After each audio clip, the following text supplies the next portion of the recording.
Thank you for coming. No thanks are necessary, General. I trust your recuperation continues apace. I cannot complain.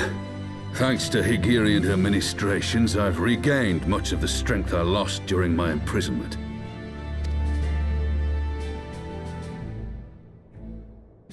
I gather you have made progress in the search for Her Grace. Aye, some good fortune at last. A few days past, Dulala informed us that a sizable shipment of alchemical supplies had been delivered to the palace.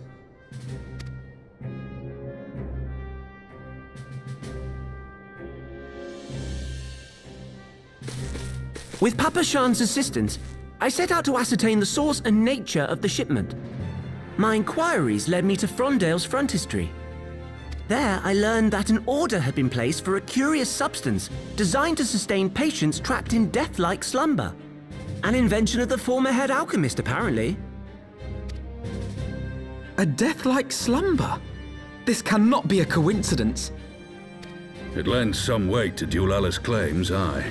Her Grace is likely somewhere within the palace, abed but alive. Before making any attempt to extricate the Sultana, however, it seemed prudent to learn what manner of substance was used to induce her torpor. To that end, I made inquiries as to the whereabouts of the one most like to have administered it, the lady-in-waiting, Meriel. We sent for you as soon as we learned of her location. All that remains is to apprehend the woman. We shall find our cat's paw in the Silver Bazaar. But we must tread carefully. The market is not the bustling place it once was, and someone is sure to mark our coming. Should they inform the monetarists, we'll have a fight on our hands. We must be prepared for the worst, and being short an arm, I thought it wise to take another in its stead. What say you, Warrior of Light? Will you lend me yours?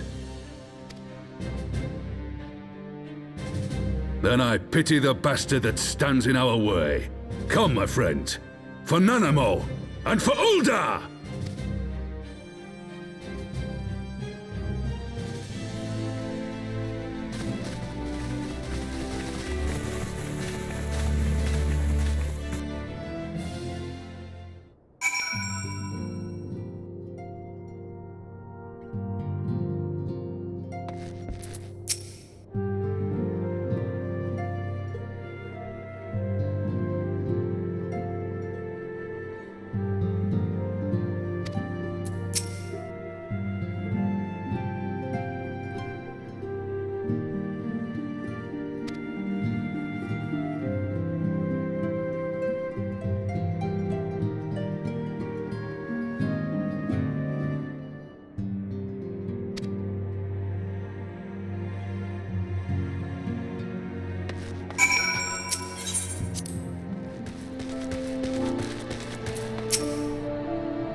You are Meriel, the Sultana's former lady-in-waiting?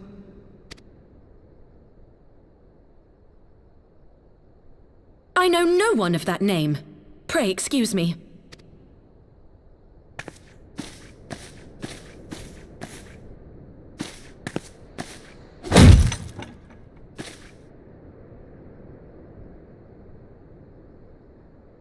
General Alden!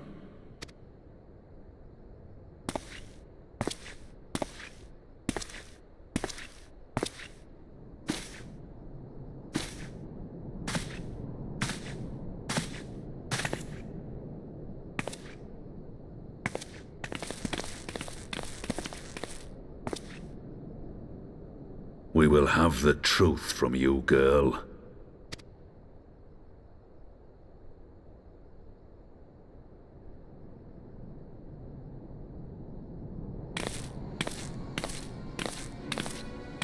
Mayhap 'twould be better coming from me.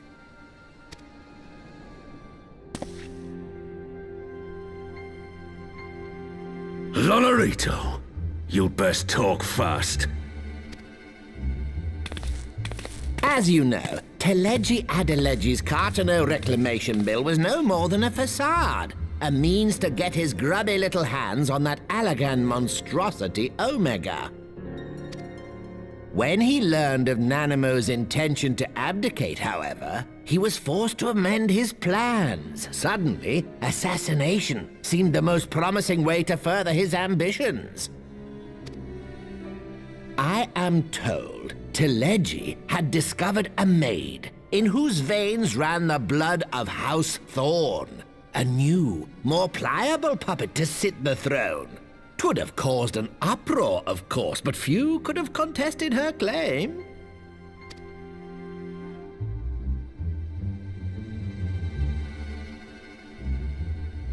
'Twas plain that Teleji's wild machinations had outgrown our ability to control them. So I decided to usurp his scheme and left the fool to seal his own demise. And what of Nanamo? Oh, I have no desire to harm her grace. 'Twould profit me little to destabilize our government.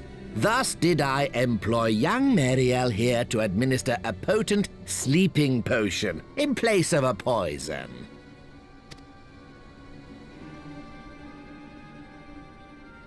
You should know, General, that your dear friend Hildibrand was fully aware of my plan.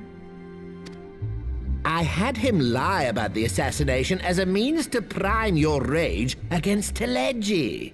We weren't entirely sure how you would react, but things went rather better than expected.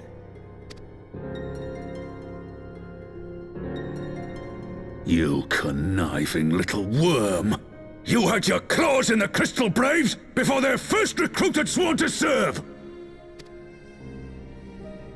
But of course, when a new game begins, 'tis only prudent to have a piece on the board. Hildibrand was mine. Truth be told, a significant proportion of the Braves' initial endowment was also mine. With such large sums moving about, 'twas a rather trifling matter to disguise my own contribution.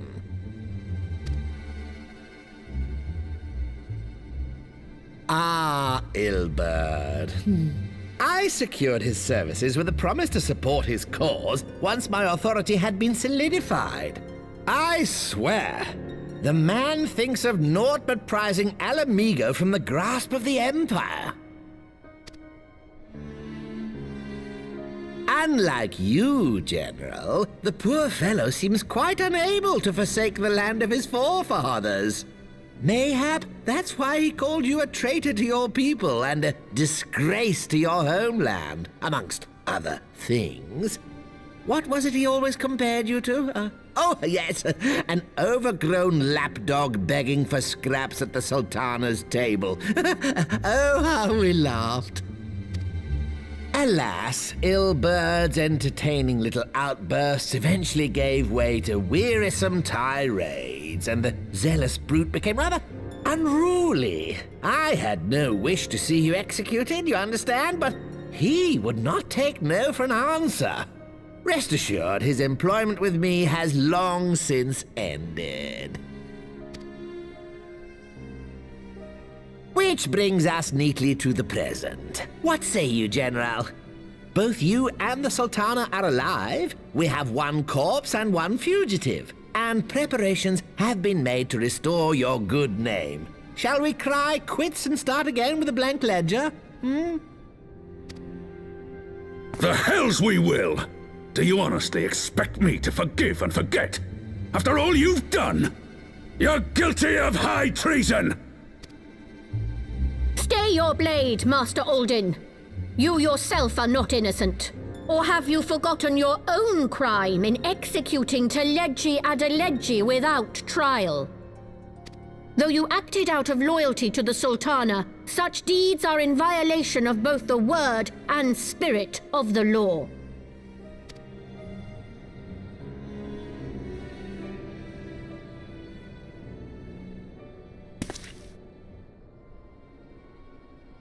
If you would, Lord Lolorito?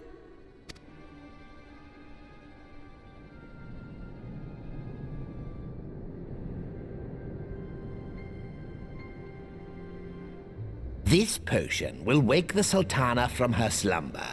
Consider it a gesture of conciliation. You will find her grace resting comfortably within her private chambers. Should you doubt my word, I shall willingly accompany you to the palace as your hostage.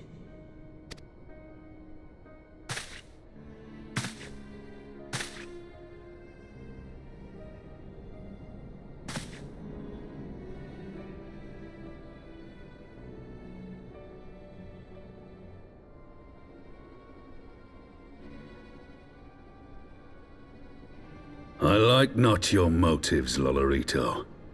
But you saved the Sultana's life, and for that, you have my gratitude.